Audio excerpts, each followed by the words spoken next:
Good morning, everybody. I'm out here a little bit early.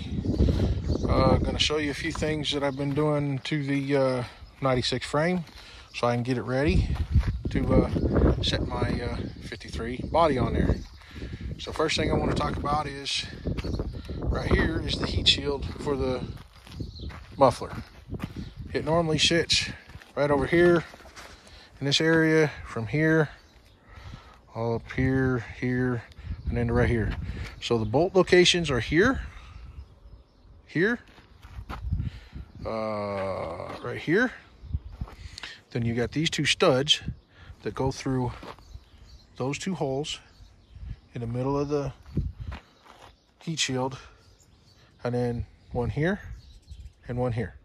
Okay, they're 10 millimeter. They look like this. Sorry if it's a little blurry. They look like this. They come right out, except for these two, which are 13 millimeter. They're studs. It's a solid piece. You have to take those out. This will drop down and you can take everything out. I chose to put it back on because I'm going to be reusing the bracket, because it's got the hanger rod already on it that I can reuse to do my exhaust when I do that. I also left the other one on here. It's right there. I'm probably gonna have to make a couple others, but it gives me a really good start.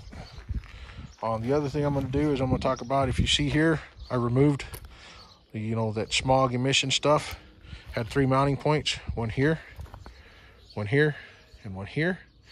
Those are also 10 millimeter, and it's sitting right here, as a matter of fact. I disconnected it from the hoses. If you see right here, here's one hose or one pipe, there's the other. They just pop right out of these fittings fairly easily. You see it goes in there. You kind of squeeze these little this stuff, and they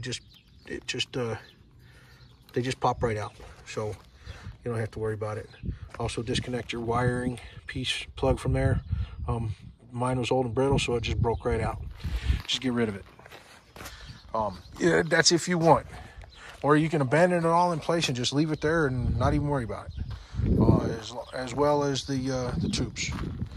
They go all the way up to the front. They're tucked into the frame. I'll show you where. Here, all the way back.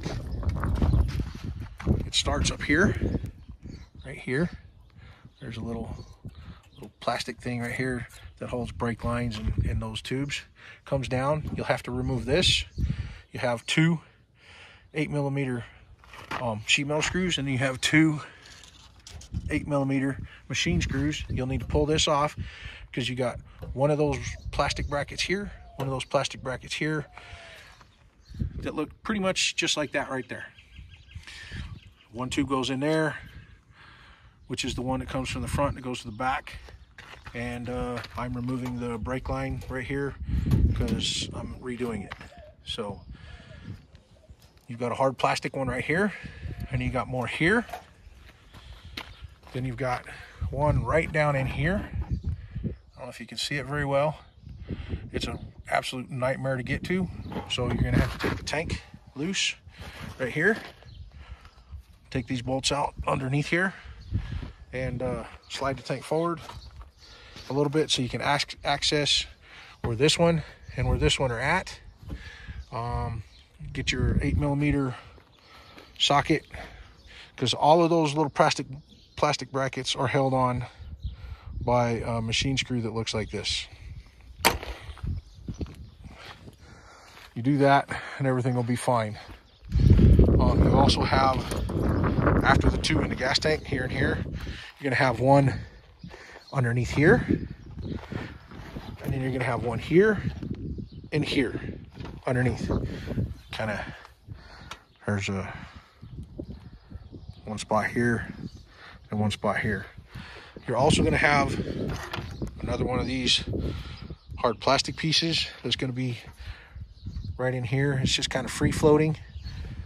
That holds everything before it goes back to the canister in the back, and you can take that off.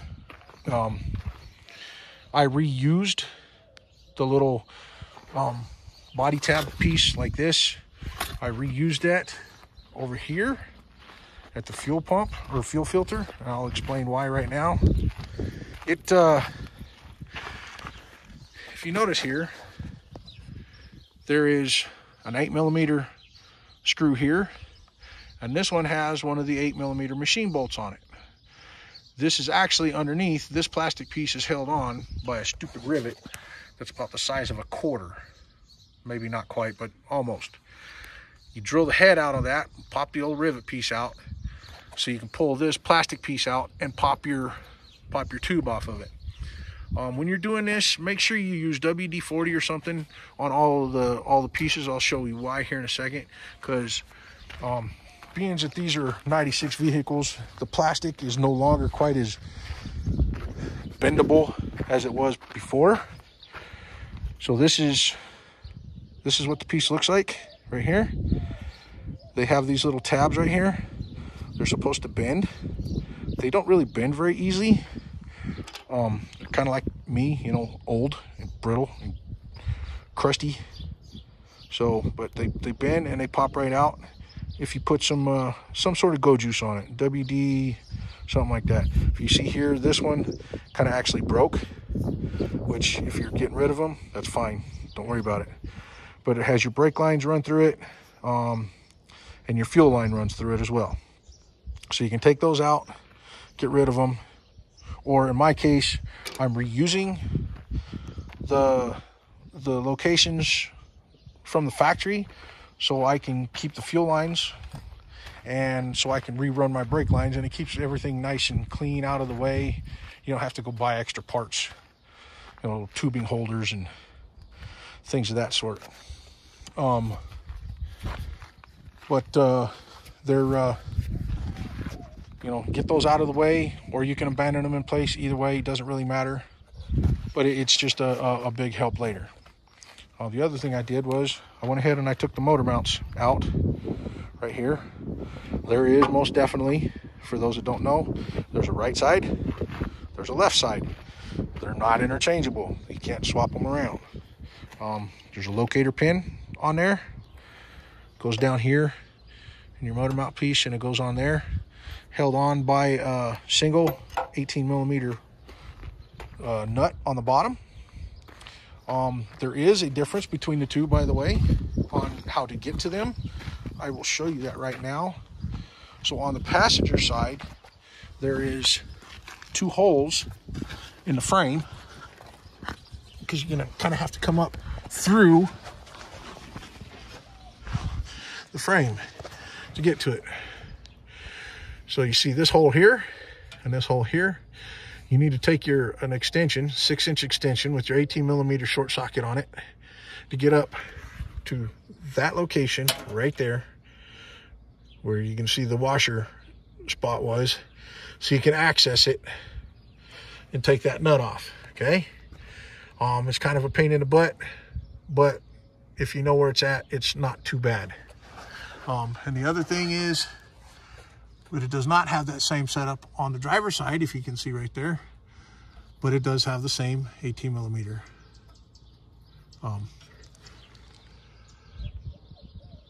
nut to hold the motor mount on there, but you just don't have to go through the frame. Just so you know where to look for this stuff. And they just pop right off. Sorry for all the wiggling and jiggling around and everything.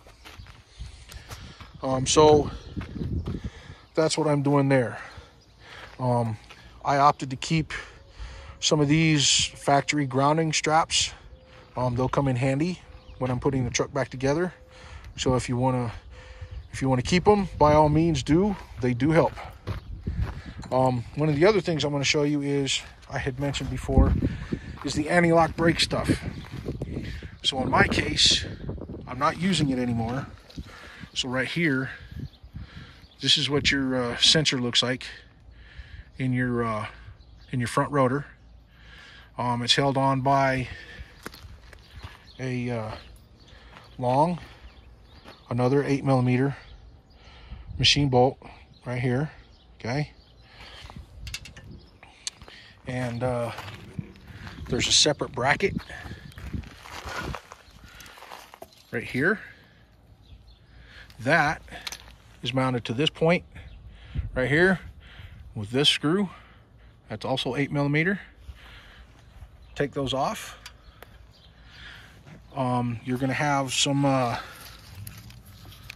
little plastic grommet pieces to hold the wiring in place on the frame.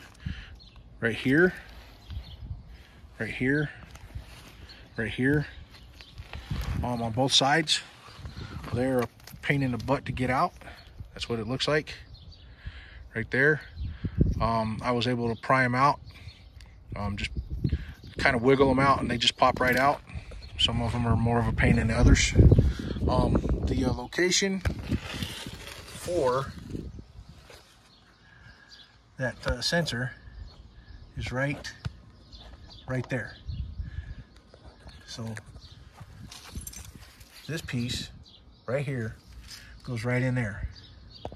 It's not needed, so you can just pull it out and get rid of it if you're not using ABS computer controls. Other than that, that's pretty much everything that you need to do to get it to this point.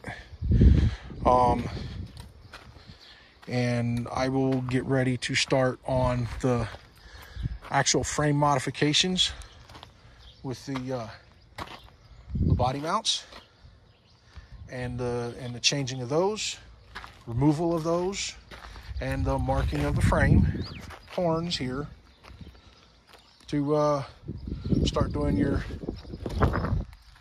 cutting and whatnot.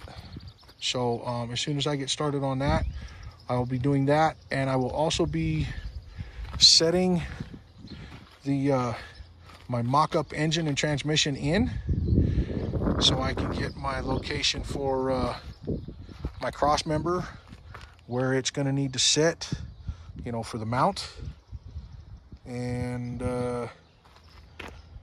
should have no other issues there. And like I said, once I get started with that, I'll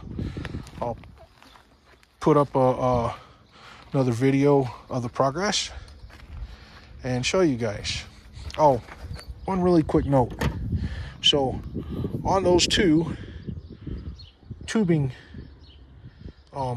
brackets that are between the fuel tank and the frame, I made this handy dandy 8mm wrench extension so I could get down in there, because, well, I didn't have 8mm long enough, and I didn't take the tank out of the way in advance. So if you don't want to go through that kind of a pain, then go ahead and make your wrench. If not, take the tank out of the way, and you won't have any of the same problems that I had.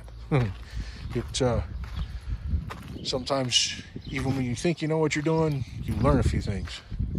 So anyway, like before, if you have any questions, feel free to reach out. If you have any comments, drop a line, like, subscribe, and I will be dropping another video within the next few weeks or so. I have some things that I need to do before I start working on this some more. So take care, enjoy, and okay, so this morning I forgot something, so I apologize. I forgot to show you something.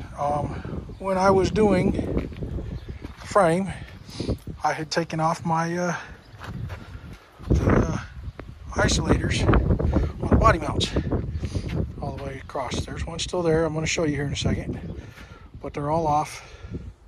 Right there, right there, right there, right there. Okay, so I took everything off. They're fairly easy, not super hard.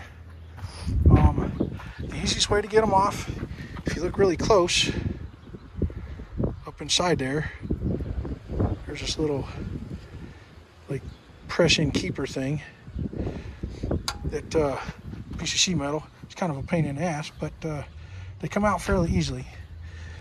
These pieces fit down inside, and it's underneath, so this piece is on the top of your frame,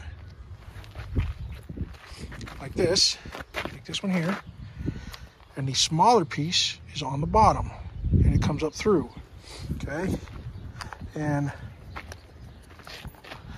they fit together like that. Okay, so when you're looking at it, it's going to look like that while it's still on your frame.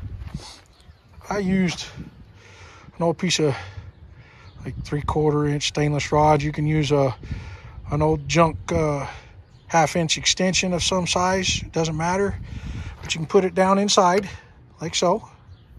So it sits on there about like this. I just whack it a couple of times, they'll come right off. That'll drop down pretty much like that when you smack it on the bottom, and then this comes out just like that. It'll come out of each one of your things, and each one of these is a couple of different sizes, which doesn't matter because you're not going to be using these for putting in the old Ford body stuff anyway. Most of these pieces are going to come off. So, but I just wanted to show you that those are that's how those come out.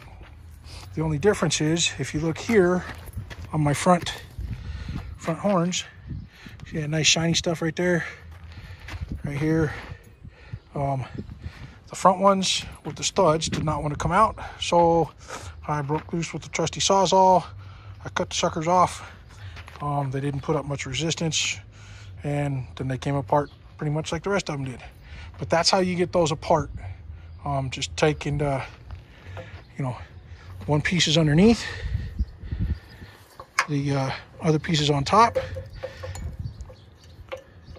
and then you take and you hit the rod with the hammer and knock the pieces out. So anyway, please like, subscribe, let me know what you think, and like I said, I should have another video coming here soon. Thanks, take it easy, bye.